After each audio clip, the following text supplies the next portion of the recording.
और अभी अभी प्रेजेंट परफेक्ट के अंदर जैसे he has arrived just now, इसका मतलब है वह अभी अभी पहुंचा है, अभी अभी पहुंचा है, ये प्रेजेंट परफेक्ट। ठीक है, ये सिर्फ अभी होता है, ये अभी अभी, दोनों में डिफरेंस नोट कर सकते। नेक्स्ट है लेट लेटली। लेट का मतलब होता है देरी से और लेटली का मतलब अभी। लेटली का मतलब देरी से।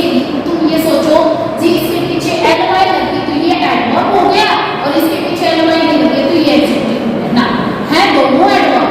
लेट भी एडवर्ब है, लेटली भी एडवर्ब है, लेकिन दोनों में डिफरेंस वही जैसे मैंने जब आप लोगों को एडजेक्टिव करवाए थे तो बैड और बैडली में डिफरेंस बताया था ना।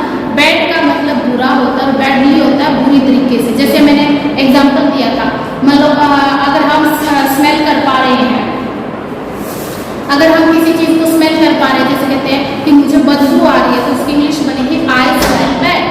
उसकी इंग्लिश क्या थी? I smell bad. और अगर हमें ये है कि मुझे जो मेरी स्मेल करने की पावर है वो अच्छी नहीं है, मतलब ना तो मुझे बदबू आती ना मुझे खुशबू आती, तो हम कहेंगे I smell badly, I smell badly. दोनों में डिफरेंस होता है। उसी तरीके से लेट में और लेटली में भी डिफरेंस होता है। लेट का मतलब देरी से और लेटली का मतलब अभी होता है, रिसेंटली जिसको हम बोलते हैं।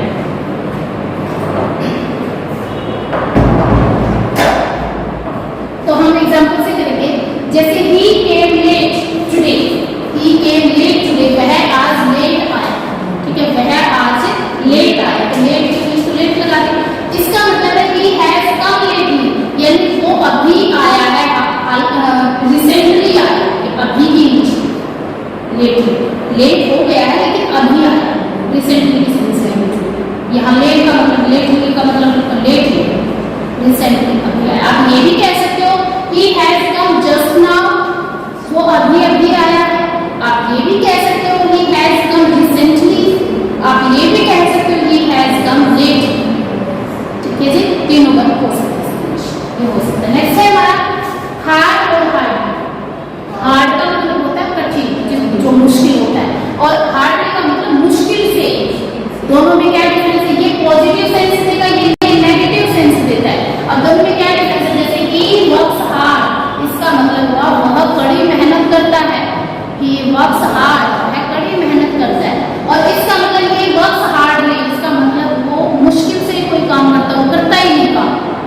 हार्डली का मतलब नेगेटिव सेंस, यानी वो कोई काम करता ही नहीं, या he hardly works, यानी वो मुश्किल से ही कोई काम करता है।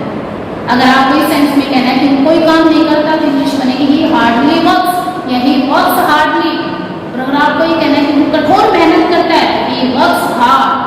दोनों में ये डिफरेंस है, एल वाई करने से मीनिंग चेंज होती है।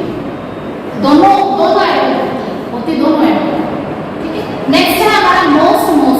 अब मोस्ट और मोस्ट में क्या डिफरेंस होता है? मोस्ट तो हमारा एडजेक्टिव होता है, मोस्ट हमारा एडजेक्टिव होता है। एडजेक्टिव तो हम नहीं कहेंगे कल, एडजेक्टिव के आगे लगता है, जैसे सुपरलेटिव डिग्री होती है ना, उसमें आता है। और मोस्टली का मतलब होता है ज्यादातर, मोस्टली ज्यादातर, ये ज्यादातर। ठीक है, अधिकांश भाग या ज्यादातर हम इसको बोलेंगे।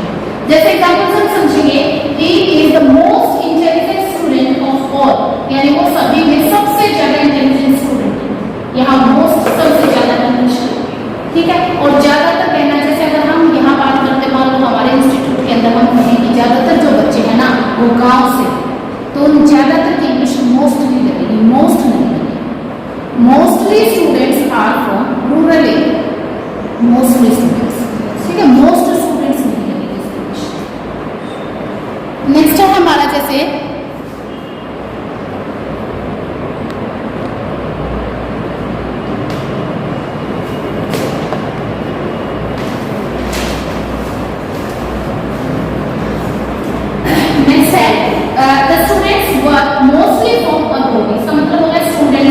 यानी ज्यादातर थे जो स्टूडेंट थे वो अब्रोड से थे, विदेश से। ठीक है, तो यहाँ ज्यादातर इंग्लिश और यहाँ ये मोस्ट ज्यादा इंग्लिश। क्लियर? ठीक है। बिफोर और अगो, बिफोर का मतलब कि पहले, अगो का मतलब भी पहले। दोनों में क्या डिफरेंस होता है? बिफोर तो प्रेजेंट परफेक्ट टेंस में यूज होता है पहले की इंग्लिश, और अगो पास्ट टेंस में यूज होता है। जब टेंसेस करेंगे तो और क्लियर हो जाएगा। ठीक है, और जैसे मैंने एग्जांपल में लिखा है, I have never seen such a, I have never before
कोई भी ऑक्सिलरी, चाहे मॉरल ऑक्सिलरी चाहे प्राइमरी ऑक्सिलरी, बिना ऑक्सिलरी के नो नहीं लगता इंग्लिश नहीं।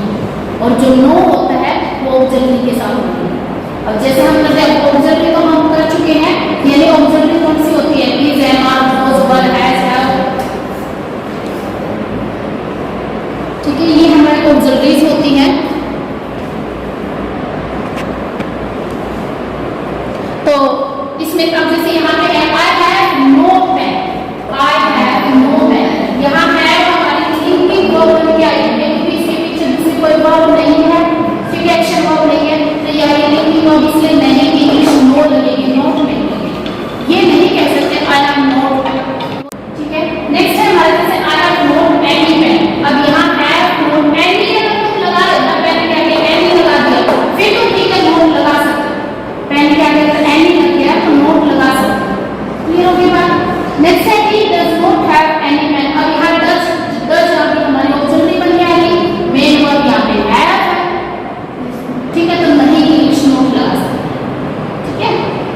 नेक्स्ट है स्टिल येट ऑलरेडी, स्टिल मतलब अभी भी, येट मतलब अभी तक, ऑलरेडी मतलब पहले।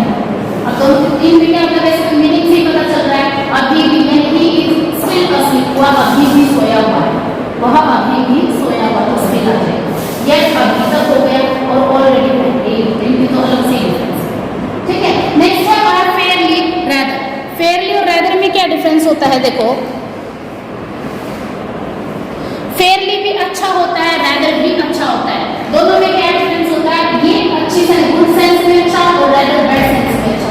जैसे कितना कॉफी इज फेयरली हॉट, मतलब कॉफी अच्छी गर्म है, फेयरली हॉट है अच्छी गर्म है, फेयरली का मतलब अच्छी, जितनी पी जा सकती है ना उतनी गर्म है, फेयरली हॉट का मतलब जितनी हमें पीनी चाहिए उतनी गर्म है। और अगर हम कहते हैं कॉफी इज रैदर हॉट, इसका मतलब है ये इतनी गर्म है कि पी नहीं सकती। तो अगर आपको ऐसे बोलना है, मान लो जैसे बारिश का मौसम है या सर्दी है, विंटर सीजन चल रहा है और आपको चाय चाहिए अच्छी गर्मा गर्म चाहिए, और आप गर्मा गर्म चाय लेंगे और आपको लग रहा है कि भाई ये अच्छी गर्म है, मजा आएगा पीने, तो आप बोलोगे the T is fairly hot, T is fairly hot. और अगर आपको ऐसा लगता है कि मतलब अब गर्मी के मौसम में अगर हम चाय पी रहे हैं या दूध पी रहे हैं और वो ज्यादा गर्म हो गया, उतना पिया नहीं जाएगा, तो हम बोलेंगे दूध अगर हम बोलते तो मिल्क इज रैदर हॉट, कि इतना गर्म है कि पी नहीं सकते इसको। और वही दूध जितना अब गर्म है वो सर्दी में अच्छा लगता है, तब हम कहेंगे the milk is fairly hot, clear हो गया। दोनों में ये डिफरेंस होता है, होते अच्छे ही हैं बट फेयरली अच्छी सेंस में अच्छा होता है और रैदर बुरी सेंस में अच्छा होता है। नेक्स्ट जस्ट अभी होता है, जस्ट नाउ अभी अभी होता है, ये बताया गया था मैंने आपको, अभी अभी होता है। अर्ली, सून और क्विकली, तीनों का मतलब जल्दी होता है, अर्ली मतलब जल्दी, सून भी जल्दी, क्विकली भी जल्दी। अर्ली होता है बिफोर गिवन टाइम, यानी दिए हुए टाइम से पहले जल्दी, जो टाइम दे रखा उससे पहले जल्दी। और क्विकली होता है आफ्टर गिवन टाइम, यानी टाइम देने के बाद जल्दी, ठीक है। और sorry soon after given time, यानी जो दिया हुआ टाइम है उसके बाद जल्दी। और क्विकली होता है स्पीडली, जिसको हम अब तीनों में एग्जाम्पल से समझो। देखो she came early in the morning, यानी वह मॉर्निंग में जल्दी आ, जैसे हम कहते हैं ना हमारा उठने का टाइम मान लो 7 बजे का टाइम है और अगर हम 6 बजे उठ जाते हैं तो हम कहेंगे आज मैं जल्दी उठ गई, मतलब टाइम मेरा 7 बजे है बट मैं जल्दी उठ गई, तो वो टाइम से पहले का जो जल्दी होता है जिसकी इंग्लिश होती है अर्ली, ठीक है। आई गॉट अप अर्ली, आज मैं जल्दी उठ गई। और अगर सून होता है जो टाइम देता है उसके बाद का जल्दी, जैसे कि मान लो हम कहते हैं गेट वेल सून, हम ऐसे नहीं कहेंगे get well early, get well early नहीं बोला जाता, हम कहेंगे गेट वेल सून। ऐसा क्यों कहा जाता है कि भाई आपको 6 टाइम, मान लो 7 दिन आप बिस्तर में थे, डॉक्टर ने टाइम दिया था कि 7 दिन में या 6 दिन में ये बंदा ठीक हो जाएगा, ठीक है, लेकिन वो उसको टाइम लग गया 7 दिन के बाद अगर हम उससे मिलने जाते तो हम कहेंगे जल्दी ठीक हो जा भाई, अब जो तेरा ठीक होने का टाइम था वो जा चुका, रिकवरी टाइम हो चुका है, अब तेरे को जल्दी ठीक होना है, तो हम कहेंगे गेट वेल सून, ठीक है। जैसे जो टाइम था उससे आगे आगे हमें जल्दी करने के लिए कहना है तो सून। और क्विकली होता है स्पीड में जल्दी, स्पीडली कोई काम करना, क्विकली वो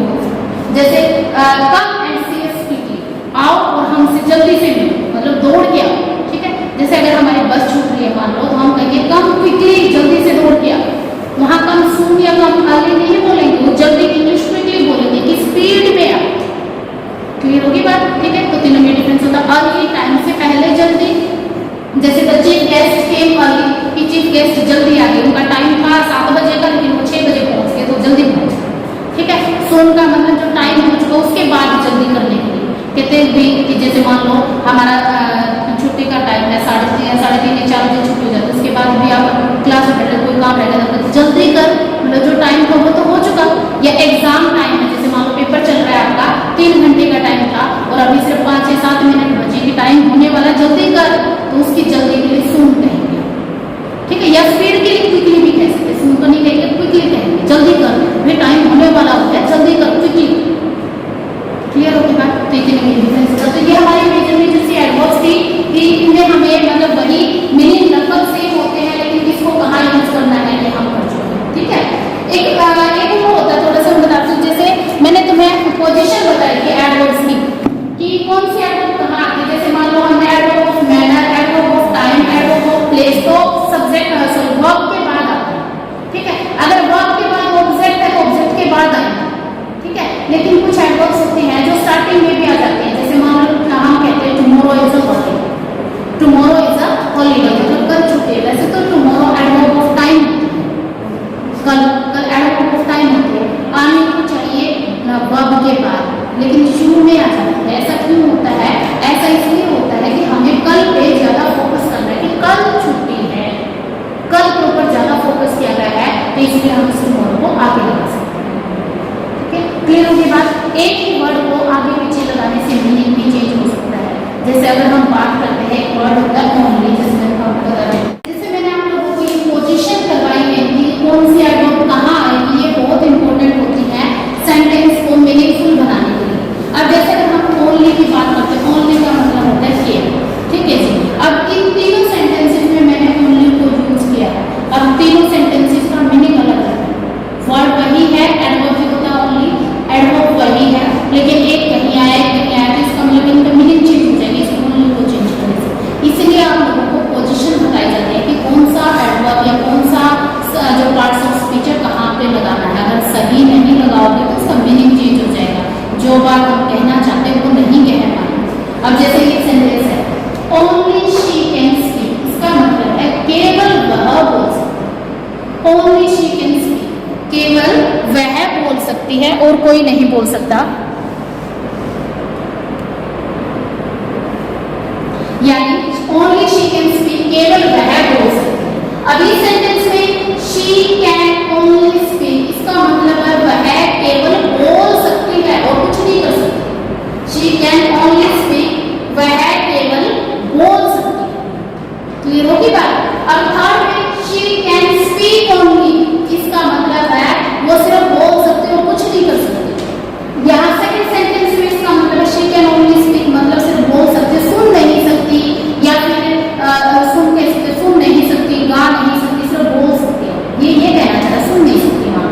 ठीक है, और अगर इस सेंटेंस में शी कैन स्पीक ओनली, इसका मतलब है वो सिर्फ बोल ही सकती है, कुछ नहीं कर सकती, उसके बस में कुछ नहीं है, सिर्फ बोल सकती है। तो तीनों सेंटेंसेस का मीनिंग अलग अलग हो गया ना।